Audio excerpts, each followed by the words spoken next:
Depuis plus de 700 ans, les Templiers ont fait naître de nombreux mythes et des légendes fantastiques. Auraient-ils pu découvrir durant leur mission à Jérusalem la mythique Arche d'Alliance, un fabuleux trésor ou un incroyable secret sur la vie de Jésus? À travers cette enquête, vous allez découvrir la véritable histoire des Templiers. Mais nous suivrons également les pistes qui nous mèneront vers d'incroyables découvertes. Une aventure bien réelle, digne du Da Vinci Code, remplie d'énigmes étranges, de tableaux codés et de constructions étonnantes. Les Templiers ont existé. C'est de l'histoire. Les mythes et les légendes ont leur intérêt, surtout lorsqu'elles sont à décrypter. Il y a 10 lettres, 8 et 2. Pourquoi ça? Pourquoi ce choix et cette manière? Qui possède le trésor? Qui détient les secrets? Il dit qu'il a découvert une chapelle souterraine en dessous du donjon de Gisors. On part des Templiers jusqu'aux francs-maçons, c'est une sorte de théorie sur une conspiration qui expliquerait comment le trésor est arrivé sur Oak Island.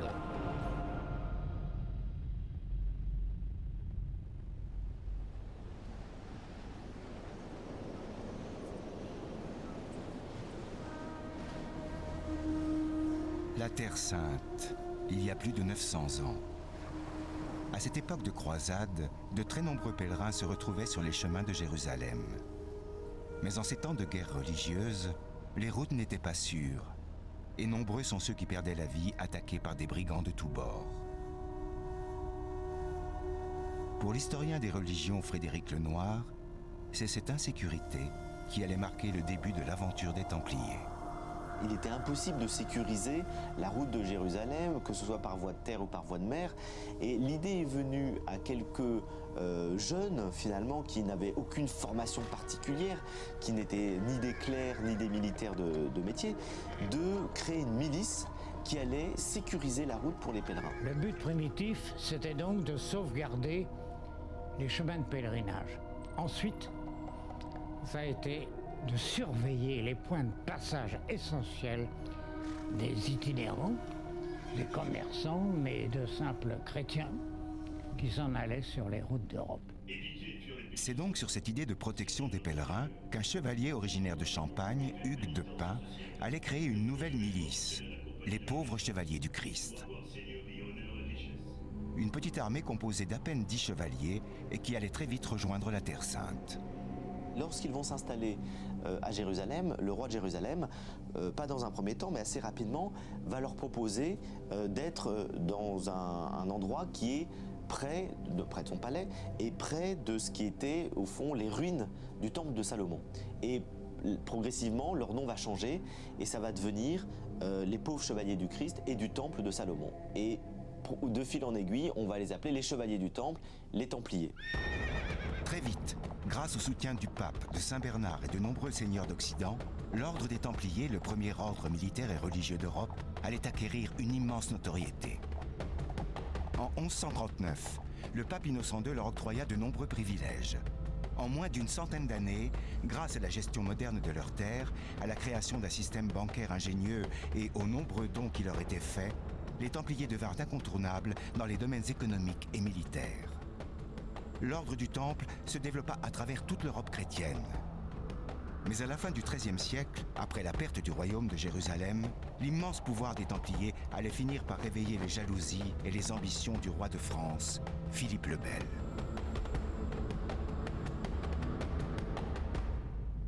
Il s'est passé quelque chose d'extraordinaire, qui est la plus forte opération de police qu'il n'y ait jamais eu, sans doute dans l'histoire, à travers tout un pays.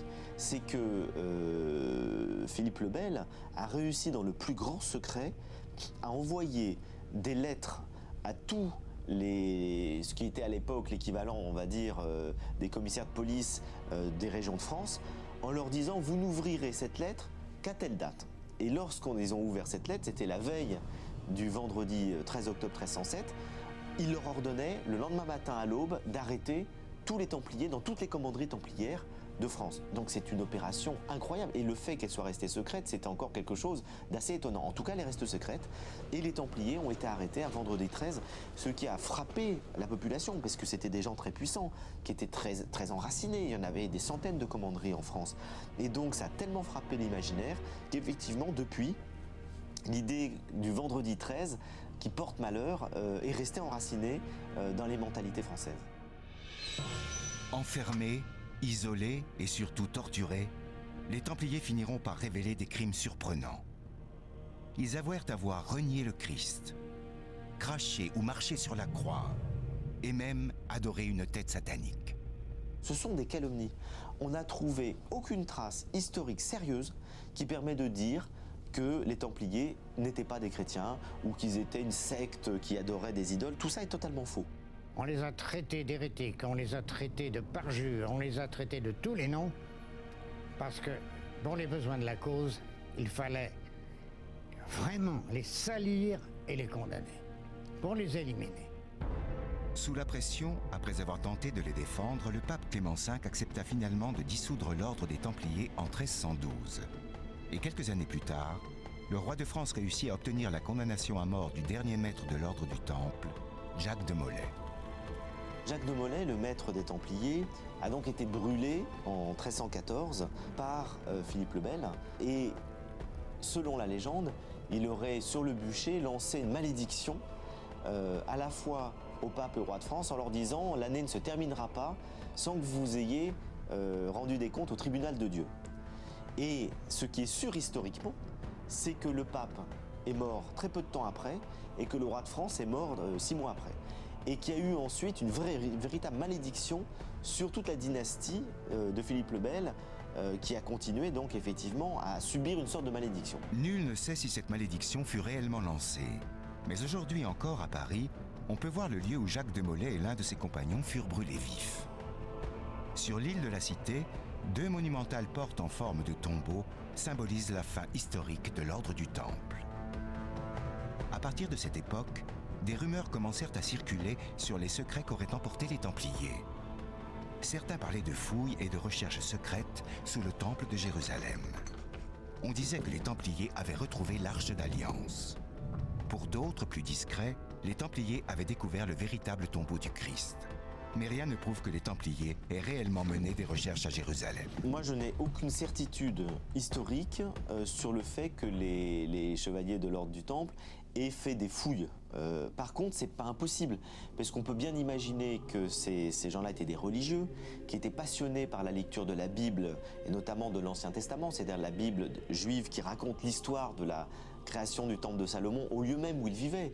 Et ce temple possédait beaucoup de richesses. La Bible nous dit qu'il y avait l'Arche d'Alliance, qu'il y avait des trésors, qu'il y avait, mais surtout des trésors spirituels, d'ailleurs d'une grande valeur. Donc il n'est pas impossible qu'ils se soient intéressés au lieu et qu'ils aient fait des recherches. On n'en a aucune certitude historique. Mais c'est pas impossible, c'est une hypothèse que moi je trouve plausible. Les Templiers auraient donc pu faire des recherches à Jérusalem. Peut-être pour y retrouver des éléments sur la vie du Christ. Sur place, ils ont probablement découvert que pour les musulmans, Jésus était un simple prophète et qu'un tombeau pouvait exister quelque part. Ils vont connaître la religion musulmane et du coup, ils vont être plus proches des musulmans que bien d'autres chrétiens qui vivent en Europe, qui ne les connaissent que par des a priori, des légendes, des on-dit, des mythes, etc. On sait par exemple que les musulmans à l'époque les appelaient nos amis les Templiers, même s'ils étaient des ennemis quand même. C'est-à-dire quand ils combattaient, on ne se faisait pas de cadeaux, hein. Mais il y avait un respect. Même s'ils se combattaient sur le terrain, ils étaient d'accord entre eux pour des controverses intellectuelles et spirituelles. Les Templiers avaient aménagé leur quartier général à Jérusalem, avaient aménagé dedans donc une petite pièce où les musulmans pouvaient venir prier. Ce qui est quand même assez incroyable, ce n'étaient pas des fanatiques. Ces épisodes historiques ont bien sûr contribué à faire naître les légendes autour des Templiers. L'une des plus connues concernerait un convoi secret qui aurait quitté le temple de Paris juste avant leur arrestation le 13 octobre 1307.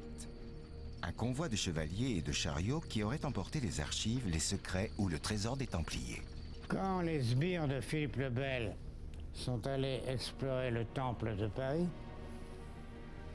ils n'ont rien trouvé. Et pour cause, parce qu'on sait pertinemment maintenant que les Templiers avaient été prévenus quelques jours avant de l'action menée par le roi contre eux. Ils ont planqué certaines choses. C'est vrai qu'il y a des aveux d'un Templier lors du procès qui dit savoir que Le maître de l'ordre en France, Gérard de Villiers, était parti avec Jean de Chalon, Hugues de Chalon plutôt, et puis une quarantaine d'hommes à cheval, et aurait emporté le trésor. Les Templiers auraient donc pu emporter ce qu'ils avaient de plus précieux pour le mettre à l'abri quelque part. Un document tout à fait historique nous précise qu'un convoi serait parti de Paris en direction de l'ouest, probablement vers l'Angleterre. Sur cette route, à une quarantaine de kilomètres de Paris, on trouve une histoire étonnante qui révélerait une cache importante liée à l'ordre du Temple. Arrêtons-nous à Gisors, en Normandie, où un homme dit avoir découvert il y a 60 ans le trésor des Templiers. Le château de Gisors a réellement été occupé durant quelques années par les Templiers. Ils y furent d'ailleurs enfermés après leur arrestation. Parmi les particularités du château de Gisors, on trouve dans une tour dite des prisonniers des graffitis étonnants. Pour les défenseurs de la thèse du trésor des Templiers, ces graffitis cachent quelques indices. On y trouve par exemple une représentation d'un chariot qui aurait pu transporter le fameux trésor. Plus étonnant encore, on peut y voir des représentations d'Indiens d'Amérique du Nord. Une représentation pour le moins curieuse qu'on ne retrouve dans aucun autre château en Europe.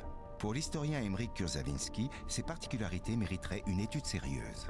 Malheureusement, les graffitis restent encore assez peu exploités par les historiens, tout simplement par la difficulté d'interprétation qui en est faite. Étant donné qu'on ne peut pas les dater, étant donné qu'on ne peut pas les situer précisément, ça ne vous permet pas d'être utilisé, exploitable de manière historique. Encore une curiosité. Sur l'un des graffitis représentant le Christ descendu de la croix, on peut y voir l'inscription « Victor Hugo ». On aurait pu se demander si c'était pas quelqu'un qui avait gravé le nom de Victor Hugo.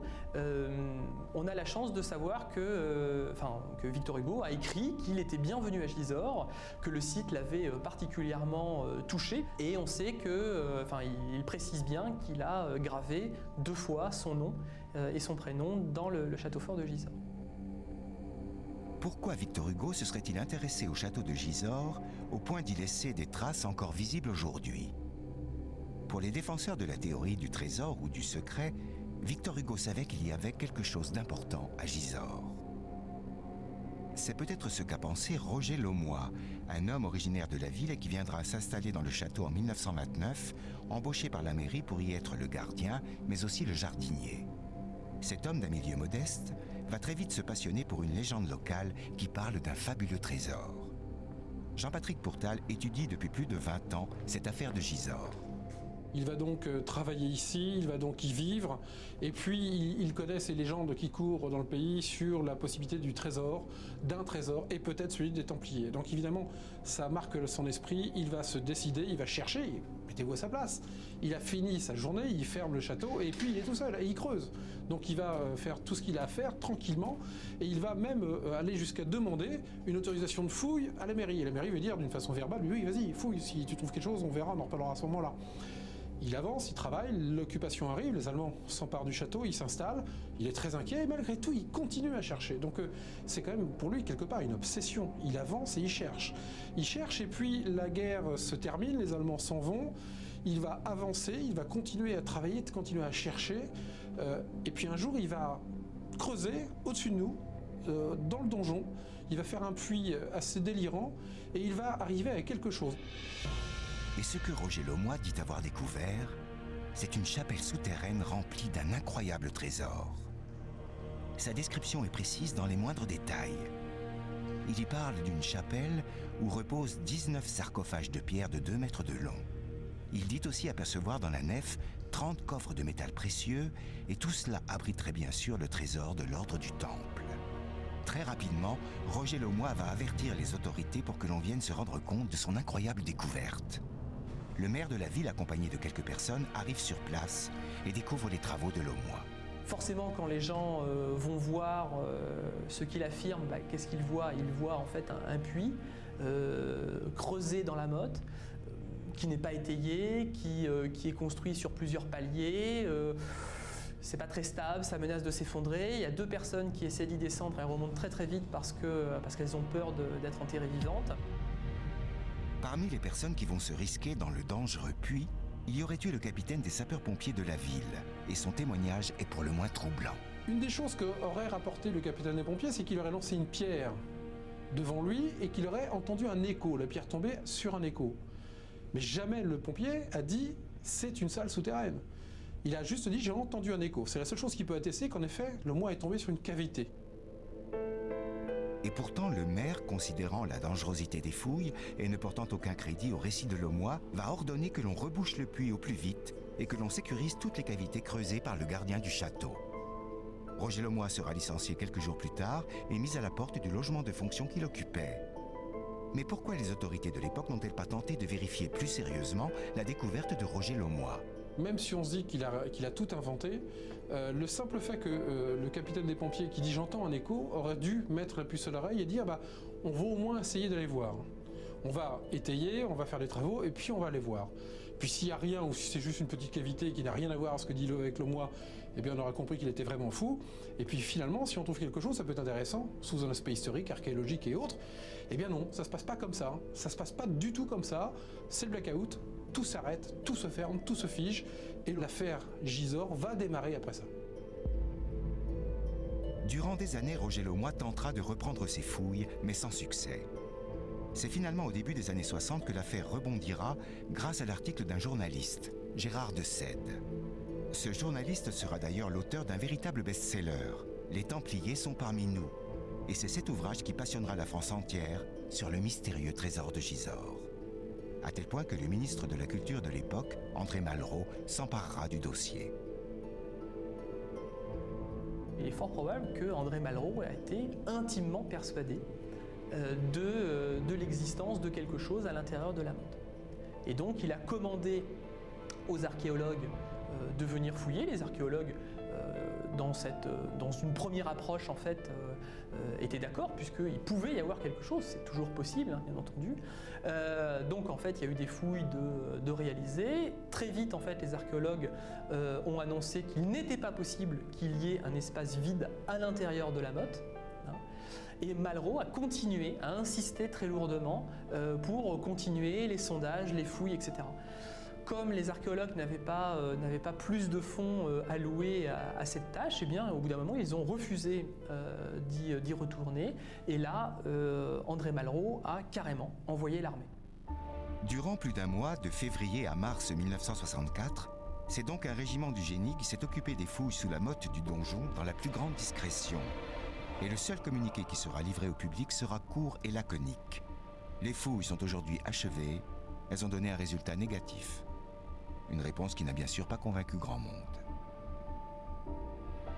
Évidemment, les militaires ont agi en militaire, donc ils ont bloqué un périmètre, ils ont creusé, ils ont évacué la terre, d'où après bien entendu la théorie des camions emportant le trésor qui était enfoui à l'intérieur de la motte. Ce qu'on oublie, c'est que si jamais il y avait eu une construction, la construction on l'aurait retrouvée. Hein. Or, il n'y a rien. Roger Laumois aurait donc tout inventé, mais pour quelle raison ? Pourquoi risquer de perdre son emploi, sa maison et son honneur en criant à tous ceux qui veulent l'entendre qu'il aurait trouvé le trésor des Templiers si tout cela était faux ? Pour comprendre, il faut savoir que derrière Roger Laumois plane l'ombre d'un personnage énigmatique et d'une société secrète appelée le Prieuré de Sion. Ce personnage, c'est Pierre Plantard. Un homme qui rêvait de notoriété et qui se faisait passer pour le dernier descendant d'une lignée royale, lignée dont l'origine remonterait à une liaison entre Jésus et Marie-Madeleine. C'est d'ailleurs lui qui est à l'origine du Prieuré de Sion, une association tout à fait officielle créée en 1956 et qui inspirera largement les auteurs de romans à succès. Pierre Plantard aurait croisé la route de Roger Laumois avant sa découverte. Nous avons pu rencontrer le secrétaire général du Prieuré de Sion, un homme qui a bien connu Pierre Plantard et Roger Laumois. Pierre Plantard allait régulièrement à Gisors. Il a eu très vite connaissance de Laumois. Pierre Plantard, à l'époque, avait une expression, il disait « Laumois, je l'ai dans l'œil ». Et dès que Pierre Plantard était présent, Roger Laumois se tenait tranquille. Il est donc possible d'imaginer que Pierre Plantard ait pu manipuler Roger Laumois en lui faisant croire à une histoire de trésor templier. Mais dans quel but? Pierre Plantard possédait-il des informations concernant un trésor à Gisors? Des informations qu'il aurait pu partager avec Roger Laumois. Roger Laumois n'est jamais entré dans cette salle. Il ne l'a jamais trouvée. Par contre, il avait connaissance de cette description précise, voire d'un plan, pour être aussi précis. Et Roger Laumois, rusé comme il l'était, a adopté la tactique suivante. Il a creusé, bien entendu, et il n'a rien trouvé. Ou du moins pas cette chapelle. Et donc, il a décidé d'en faire le maximum de publicité, sachant que si on trouvait la chapelle, lui étant à l'origine de la découverte, il devait lui en revenir une partie. On ne saura peut-être jamais s'il existe une cage templière à Gisors.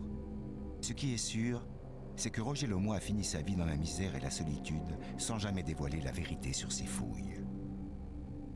Il est donc temps de poursuivre notre quête et de repartir vers l'ouest, comme l'ont peut-être fait les Templiers. S'ils avaient fui Paris en direction de l'ouest, c'était sans doute pour rejoindre l'Angleterre.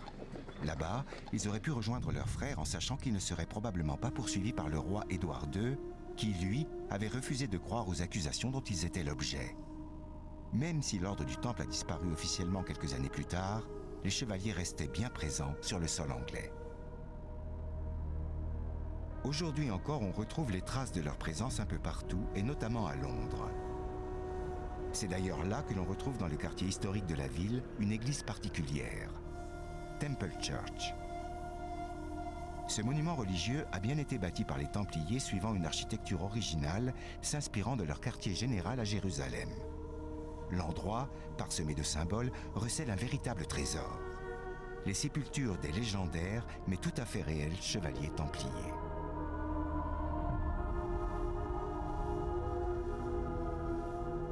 Si les Templiers étaient bien présents à Londres, beaucoup de chevaliers français n'y sont pas restés longtemps et ont préféré gagner la terre d'Écosse vers le nord. Sur cette route, à nouveau, on trouve un lieu mystérieux, le parc de Shugborough Hall. Ici, au beau milieu de nulle part, en pleine campagne, se dressent des monuments étonnants dont l'un comporte un code mystérieux encore aujourd'hui non résolu. Cet endroit au charme particulier, on ne le doit pas aux Templiers, mais à la famille Hanson, une famille de grande noblesse très influente au XVIIIe et au XIXe siècle et qui est à l'origine de l'aménagement du site et de toutes ses constructions. C'est ce que nous confirme Lionel Van Torp, prêtre et écrivain, spécialiste de cette affaire. La famille Hanson faisait partie depuis très longtemps de la noblesse anglaise. C'étaient des aristocrates, très proches de la royauté et du gouvernement. Je dirais qu'ils étaient très influents. C'étaient des gens très importants et qui étaient particulièrement habiles pour influencer l'histoire. La particularité de la famille Hanson, c'est qu'elle doit sa fortune à George Hanson, un navigateur capitaine de la marine royale qui parcourut toutes les mers du monde en participant régulièrement à des batailles navales pour le compte de la couronne d'Angleterre. Il fut remarqué sur les côtes d'Amérique du Nord où il mit en échec plusieurs navires, notamment français. Mais c'est la capture d'un galion espagnol et du trésor phénoménal qu'il contenait qui rendra la famille Hanson particulièrement riche. Malheureusement, George Hanson ne profita pas longtemps de ce magot. Après sa mort, c'est son frère Thomas Hanson qui fut chargé d'embellir les lieux et d'ériger les monuments que l'on peut encore voir aujourd'hui, comme nous le confirme Richard Kemp, le manager principal de Shugborough Hall. Les monuments à Shugborough ont été construits grâce à l'argent du trésor espagnol capturé par l'amiral Hanson. Thomas Hanson, son frère, qui vivait ici sur le domaine, souhaitait utiliser cet argent pour donner à Shugborough une envergure nationale. En fait, il voulait créer le domaine britannique le plus impressionnant de son époque. Donc, Thomas a engagé les plus grands architectes, les plus grands artistes pour recouvrir le parc de monuments superbes, modernes, très différents et vraiment uniques pour l'époque. Les monuments disposés sur l'ensemble du domaine sont au nombre de 8 et symbolisent les voyages du navigateur George Hanson. On y trouve des références à l'Égypte, à la Chine, à la Grèce ou à l'Italie. Mais l'un de ces monuments, appelé le monument des bergers, est le seul qui fait directement référence à un tableau particulier, les bergers d'Arcadie du peintre français Nicolas Poussin. Juste en dessous de la sculpture, on peut y voir un code gravé dans le marbre il y a plus de 2 siècles. Un des mystères les plus étranges et sûrement le plus intéressant de cette sculpture des bergers, ce sont les 10 lettres gravées en dessous du monument. Il y a un D, un peu plus bas que les autres, 8 lettres et un M de l'autre côté de l'inscription. Ces 2 lettres isolées sont à l'origine du surnom que les spécialistes ont donné à cette énigme, le code DM. Ce qui est fascinant, c'est que l'on retrouve une référence à un code DM dans la littérature du Moyen-Âge, et notamment dans un ouvrage connu dans le monde entier, Les Centuries de Nostradamus. Dans le quatrain 866, on découvre le texte suivant. Quand l'écriture DM trouvée et qu'avantique à lampe découverte, loi, roi et prince ulpiant éprouvé, pavillon roi né duc sous la couverte. Traduction.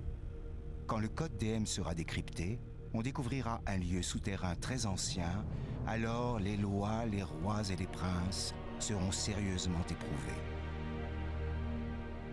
Depuis 250 ans, le code DM intéresse toutes sortes de curieux, mais aussi des spécialistes en cryptographie de renommée mondiale. Le monument des bergers a été étudié. On a lancé un défi à de nombreux experts en leur demandant « Pouvez-vous décoder le monument ?» Beaucoup d'entre eux se sont uniquement concentrés sur le déchiffrage des 10 lettres.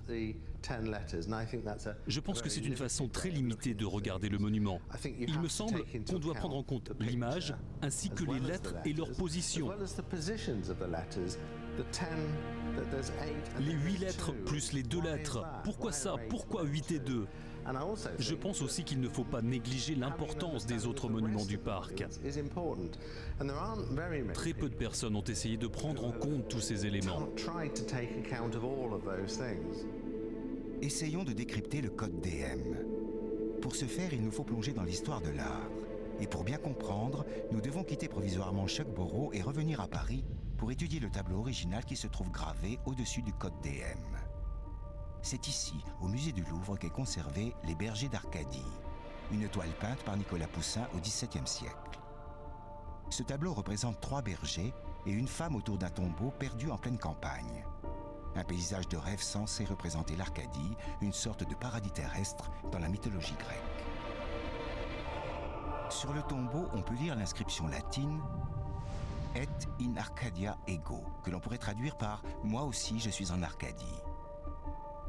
Les adeptes du mystère nous font remarquer que « Et in Arcadia ego » est l'anagramme de « Itego arcana Dei », dont la traduction nous donne « Je cache les secrets de Dieu ».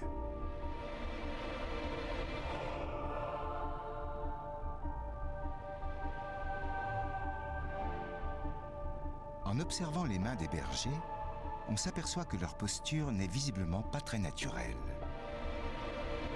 Essayez par exemple de reproduire cette position avec votre main. Vous constaterez très vite que ce n'est pas vraiment très confortable.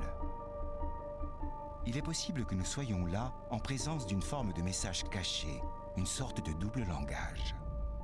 Mais alors quel message aurait pu faire passer Nicolas Poussin dans son tableau? Une cache contenant un trésor paraît peu probable. Un secret lié à la religion? La piste semble plus séduisante, puisqu'on sait que ce tableau fut commandé en 1635 à Nicolas Poussin par un haut dignitaire de l'Église, un cardinal qui deviendra pape après avoir reçu les bergers d'Arcadie. Ce pape conserva d'ailleurs le tableau à Rome durant quelques années. Le roi de France s'intéressa lui aussi à Nicolas Poussin, et on a pu retrouver une correspondance pour le moins étrange entre un proche du roi de France et un ami fidèle de Nicolas Poussin. Voici d'ailleurs un extrait de cette lettre. Lui et moi, nous avons projeté de certaines choses dont je pourrais vous entretenir à fond dans peu de temps. Des choses qui vous donneront, grâce à Monsieur Poussin, des avantages que les rois auraient grand-peine à tirer de lui et qu'après lui, peut-être, personne au monde ne redécouvrira dans les siècles à venir. Et ce, sans beaucoup de dépenses. Et cela pourrait même tourner à votre profit. Et ce sont des choses si fortes à rechercher que quoi que ce soit sur la Terre maintenant ne peut avoir une meilleure fortune et ne peut être égalé. Quel secret détenu par Nicolas Poussin pourrait donner à celui qui les détient un avantage si fantastique que personne au monde ne le retrouvera dans les siècles à venir? Pour tenter de percer le mystère, nous nous sommes rendus à Rome. C'est dans cette ville que Nicolas Poussin a longtemps vécu parmi l'élite artistique et religieuse.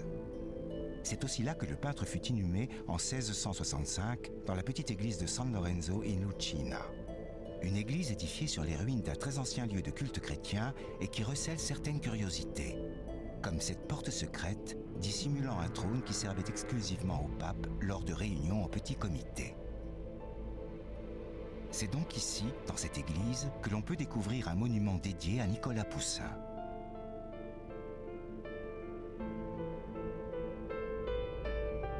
Au-dessous du buste représentant le peintre, on découvre une réplique gravée dans le marbre du fameux tableau « Les bergers d'Arcadie ». Parmi les 200 œuvres du peintre, c'est ce tableau qui a été choisi pour honorer la mémoire de Nicolas Poussin. Et c'est Chateaubriand, un célèbre romancier français qui fit construire en 1830 cette originale stèle funéraire. Sous la représentation des bergers d'Arcadie, on trouve encore une fois des lettres gravées dans le marbre. Ce texte en latin est une sorte d'hommage à Nicolas Poussin, mais il recèle à nouveau quelques curiosités. Retiens tes larmes pieuses dans cette tombe où Poussin vit. Il avait donné la vie sans savoir lui-même mourir. Il se tait ici, mais si tu veux l'entendre parler, il est surprenant comme il vit et il parle dans ses tableaux. En clair, pour certains, si Poussin avait un secret, c'est dans ces tableaux que se trouve la solution. Ce qui semble certain, c'est que le tableau Les bergers d'Arcadie a réellement intéressé de très importants personnages depuis des siècles. Le roi de France Louis XIV l'avait jalousement gardé dans ses appartements privés à Versailles. Il gardera les bergers d'Arcadie auprès de lui jusqu'à sa mort. Plus récemment, le président François Mitterrand avait fait ériger en 1989 un étonnant monument consacré aux droits de l'homme à Paris. Parmi une foule de symboles maçonniques, on trouve gravé dans le bronze dès l'origine Nicolas Poussin, les bergers d'Arcadie et in Arcadia ego. Encore une référence à cet unique tableau qui intéressa les papes, les rois, les artistes, les grands écrivains et même le navigateur George Hanson à Shugborough Hall. Retour donc en Angleterre devant le monument des bergers. La réplique gravée dans le marbre n'est pas tout à fait conforme à l'œuvre originale du peintre Nicolas Poussin. Si l'on observe la gravure, on s'aperçoit qu'elle fut volontairement abîmée. À l'origine, on pouvait y voir le doigt d'un berger qui indiquait la lettre N, le pouce étant posé sur la lettre R. Ce n'est d'ailleurs pas la seule différence puisqu'on s'aperçoit que la reproduction sculptée a été inversée et qu'on y a rajouté une deuxième tombe de forme pyramidale sur le tombeau principal. À ce jour, il existe des dizaines d'hypothèses concernant une interprétation du tableau et du code DM. Les théories les plus fascinantes et les plus sérieuses nous renvoient pour la plupart aux Templiers. D'après leurs auteurs, la gravure ferait figurer le tombeau du Christ, la bergère serait Marie-Madeleine et le berger à la barbe symboliserait un Templier. Différentes méthodes ont été utilisées pour décrypter le code. Certaines dévoilent des lettres cachées dans la gravure, d'autres, grâce à la position des mains, révéleraient aussi quelques précieuses lettres. Mais quelle que soit la méthode, si complexe soit-elle, leurs auteurs arrivent presque tous au même résultat. En commençant par le N, on obtiendrait le mot Nova Scotia. 10 lettres qui forment le nom latin d'une province canadienne appelée aujourd'hui Nouvelle-Écosse. Ce qui est frappant, c'est que l'un des mots figurant sur la gravure fait référence exactement à la même région du monde. En effet, si on soustrait le R de Arcadia comme nous l'indique le pouce du berger, on trouve le mot Acadia. Or, il se trouve que Acadia est tout simplement l'ancien nom français de la Nouvelle-Écosse au Canada, un endroit qui fut en plus fréquenté par le navigateur George Hanson. À l'époque de Nicolas Poussin, cette province s'appelait donc Acadia, et quand la famille Hanson fit construire le monument, le nom de cette même province était Nova Scotia.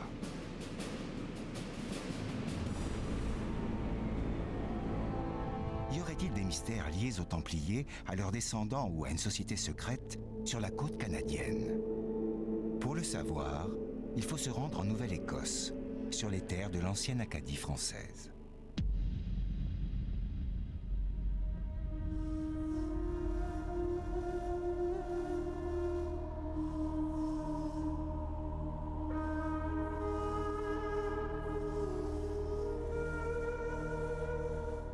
Sur place, il est clair que l'on trouve de nombreuses traces du passage des Français dans cette région qui se nommait bien Acadie et qui était dirigée à l'époque de Nicolas Poussin par un certain Isaac de Razilly, grand chevalier de l'ordre des Hospitaliers de Saint-Jean de Jérusalem, un ordre qui avait hérité des biens des Templiers. De nos jours, on peut encore trouver quelques rares descendants des Acadiens. Les premiers colons français arrivaient là en 1604. Nous avons rencontré l'un d'entre eux qui parle encore français et qui nous a éclairé sur certaines questions, et notamment sur l'origine du nom Acadie. On n'est pas certain de l'origine. Un explorateur Verrazano, environ 1524, avait nommé la région autour de Philadelphie, Arcadie, après un paradis terrestre dans la mythologie grecque. Il y a des gens qui pensent que peut-être d'autres gens qui copiaient ces cartes plus tard, ils ont monté la région un petit peu haut, et nommé cette région Arcadie, puis là, plus tard ils ont laissé tomber le R pour Acadie, mais on n'est pas certain, aucune façon de savoir 100%. Une autre théorie veut que le nom de Acadie vienne de la langue utilisée par les Indiens Micmac, un peuple qui vivait là bien avant l'arrivée des Français. Ces Indiens ont bien sûr des légendes, et l'une d'entre elles rapporte un contact avec des peuples à la peau blanche venus de l'océan. Eh bien, selon les Mi'kmaq, dans leur tradition orale, ils parlent des Blancs qui ont voulu les visiter avant les Français. C'est possible qu'ils l'ont visité en Nouvelle-Écosse. Je pense que ce sera environ les 1400 ou à ce temps-là. Là, on n'a aucune preuve. Les archéologues n'ont rien trouvé. C'est dans la tradition orale. Mais c'est une possibilité qu'il y avait déjà eu des Européens qui ont visité en Amérique du Nord, et au moins ici en Nouvelle-Écosse, avant l'arrivée des Français. Il faut noter que dans l'art pictural des Indiens Micmac, on retrouve des symboles qui pourraient s'approcher d'une croix templière, rouge sur fond blanc. Des légendes, mais pas de templiers et encore moins de trésors. Pourtant, il suffit de suivre la Gold River, la rivière d'or, pour trouver une histoire surprenante. Cette rivière, au nom qui fait rêver les chercheurs de trésors, se jette à Mahone Bay. Là-bas, on peut y découvrir des dizaines de petites îles. L'une d'entre elles, Oak Island, l'île aux chênes, cache un véritable mystère encore non élucidé de nos jours. L'histoire débute en 1795. Daniel McGuinness, un homme de la région, va découvrir une petite clairière sur cette île à l'époque recouverte de chênes. Dans cette clairière, la trace d'une petite dépression laisse penser qu'on a rebouché un trou. Pour lui, pas de doute, il pourrait s'agir là d'un trésor enterré par des pirates. C'est donc accompagné de 2 de ses amis qu'il reviendra sur place avec quelques outils. Danny Hennigar vit à quelques kilomètres de Oak Island. Il est considéré comme l'un des spécialistes les plus sérieux de cette étonnante affaire. Ils ont commencé par creuser à l'endroit de cette petite dépression, là où ils pensaient trouver l'or des pirates. Après avoir creusé un demi-mètre de profondeur, leurs pelles sont tombées sur quelque chose de dur. À ce moment-là, bien sûr, ils pensaient avoir découvert le trésor. Cependant, tout ce qu'ils ont découvert, c'est un puits de 4 mètres de diamètre, un puits construit qui avait été apparemment comblé par des pierres. Ils ont dégagé ce qu'ils ont pu, et notamment la terre qui était mêlée à des graviers, à des petits cailloux, et tout ça bien sûr en espérant à tout moment trouver le fameux trésor. Mais ce que les 3 jeunes hommes vont découvrir à 3 mètres de profondeur est pour le moins inhabituel. Ils vont mettre à jour une sorte de plateforme composée de petites poutres de bois. Après avoir évacué la plateforme, ils continuèrent à creuser jusqu'à 9 mètres de profondeur et leur seule découverte fut une nouvelle plateforme de bois. À ce moment-là, ils comprirent que cette entreprise les dépassait largement et ils ont donc décidé d'aller chercher de l'aide sur le continent. Malheureusement, personne n'est venu. Il faut savoir que les gens avaient peur d'Oak Island. Il y avait beaucoup de superstitions sur cette île. De plus, on est en 1795. La plupart d'entre eux n'avaient bien sûr pas beaucoup de temps à consacrer à la chasse au trésor. Ces 3 jeunes étaient considérés comme des fous à cette époque. Il faudra attendre près de 10 ans avant qu'en 1804 de nouvelles fouilles soient engagées. Et les surprises ne faisaient que commencer. Tous les 3 mètres, ils retrouvèrent des plateformes composées de poutres de bois, mais aussi des pierres sculptées en forme de cœur, des morceaux de charbon et des fibres de noix de coco. Arrivés à 28 mètres de profondeur, ils allaient faire une découverte essentielle. L'histoire nous dit que le forage était alors plus facile. Apparemment, il n'y avait que peu de pierres à enlever et la terre était facile à creuser. Cette terre semblait avoir été utilisée pour remplir le trou. Mais à 28 mètres, ils ont trouvé une pierre que l'on a appelée plus tard la pierre d'alerte ou la pierre gravée. Quand ils ont retourné la pierre, ils ont trouvé des inscriptions gravées sur le dessous que personne n'était en mesure d'interpréter. Le langage utilisé était inconnu à tous les gens de l'époque. Ils ont donc poussé cette pierre de côté et ils ont continué à creuser, tout simplement. Mais au fil des heures, les ouvriers s'aperçurent qu'il y avait de plus en plus d'eau qui inondait le puits. Une eau qui allait devenir un problème majeur dans la recherche du fameux trésor. Le lendemain, lorsqu'ils sont revenus pour finir le forage, ils ont découvert qu'il y avait 18 mètres d'eau qui avaient rempli le conduit. Ils ont essayé d'écoper cette eau, mais sans succès. À cette époque, bien sûr, il n'y avait pas de pompe. Ils ont donc perdu tout espoir de retrouver quoi que ce soit sur Oak Island et ils sont partis de l'île. Durant près de 40 ans, ce puits de 30 mètres de profondeur resta inondé et la fameuse pierre qui contenait probablement un message essentiel disparut totalement de la circulation. Mais à partir de la fin du 19e siècle, des dizaines de chercheurs accompagnés de moyens techniques et financiers phénoménaux viendront tenter leur chance sur Oak Island pour trouver le fameux trésor. Parmi eux, un certain Franklin Roosevelt, le futur président des États-Unis, est venu creuser sur l'île et s'est intéressé aux recherches jusqu'à la fin de sa vie. Aujourd'hui encore, personne à ce jour n'a pu mettre la main sur le mystérieux trésor de Oak Island. Et pour cause. Le système imaginé par les concepteurs de cette cache est incroyablement ingénieux. Un des plus grands problèmes que nous avons pour résoudre le mystère et atteindre le trésor de Oak Island, c'est l'eau, qui apparaît constamment dans le conduit. Au début, les gens pensaient que c'était un phénomène naturel, dû à la profondeur, jusqu'au moment où ils se sont aperçus que cette eau était salée et que le niveau de l'eau montait et descendait avec la marée. Il était donc clair qu'il y avait une connexion entre le puits où ils creusaient et l'océan. Ils sont donc allés à l'endroit le plus logique, sur une plage située à 150 mètres du puits dans la baie de Smith Cove. Et en marchant sur cette plage, ils se sont rendus compte, à marée descendante, que l'eau semblait être absorbée par la plage comme une éponge géante. Et ça leur semblait bizarre, puisqu'aucune plage au monde n'absorbe l'eau comme ça. Ils se sont donc mis à creuser sur une profondeur d'1,50 m et sur une longueur de 50 mètres pour finalement découvrir enterrées en dessous de plusieurs couches de sable, de gravier et de pierre, des fibres de noix de coco en très grande quantité. Cette plage artificielle cachait en fait un réseau de canaux qui aboutissaient tous à une sorte de tunnel d'inondation directement relié au puits principal. Une construction titanesque qui a probablement nécessité des mois de travail et des dizaines d'ouvriers. Il est certain que beaucoup de gens sont persuadés que cette structure a été artificiellement construite dans le but de sécuriser la cache du trésor. Dans le cas où si vous ne connaissiez pas le moyen d'atteindre le trésor, vous seriez en fait stoppé par l'océan. Et ça a marché de manière exceptionnelle. En fait, on pense qu'il n'y a pas qu'un seul tunnel, et certains experts affirment même qu'il y aurait 2 tunnels de ce type. Une plage artificielle, des tunnels d'irrigation, un puits d'une profondeur d'au moins 48 mètres, et tout ça sans quasiment laisser aucune trace de travaux, ni même d'occupation humaine sur l'île. Qui aurait pu imaginer construire un système aussi ingénieux? Et pour y cacher quoi? Probablement quelque chose de très important. Il est à noter que peu d'objets ont été découverts sur place. On a tout de même retrouvé un minuscule morceau de parchemin à une profondeur de 43 mètres. Ce morceau de parchemin existe encore aujourd'hui et il a été étudié par des experts à l'université de Harvard. Ils ont déclaré que cette pièce était un parchemin fait de peau de mouton et écrit en utilisant une encre indienne à l'aide d'une plume. D'autres objets ont été découverts sur l'île tels qu'une paire de ciseaux de type espagnol en dessous de la plage de Smith Cove. On a trouvé aussi une pierre sculptée en forme de cœur qui a été découverte au même endroit. Et durant des forages assez profonds qui ont été réalisés sur l'île de Oak Island à la fin des années 60, début des années 70, on a découvert des morceaux de chêne et des fils métalliques qui étaient si vieux qu'au moment où ils ont été exposés à l'air libre, ils se sont oxydés immédiatement et se sont donc désintégrés.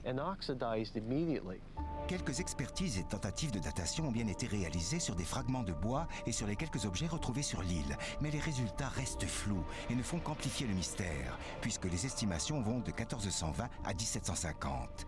Pire encore, les fibres de noix de coco ont elles aussi été analysées par un laboratoire canadien dans les années 70. Et le résultat a de quoi surprendre. Il y a beaucoup d'analyses que l'on peut remettre en doute à propos de Hawk Island. Mais il y a une chose que personne ne peut expliquer. Ce sont les fibres de noix de coco qui furent découvertes et que l'on peut encore trouver sur l'île si on sait où chercher. Quelques fibres ont été analysées.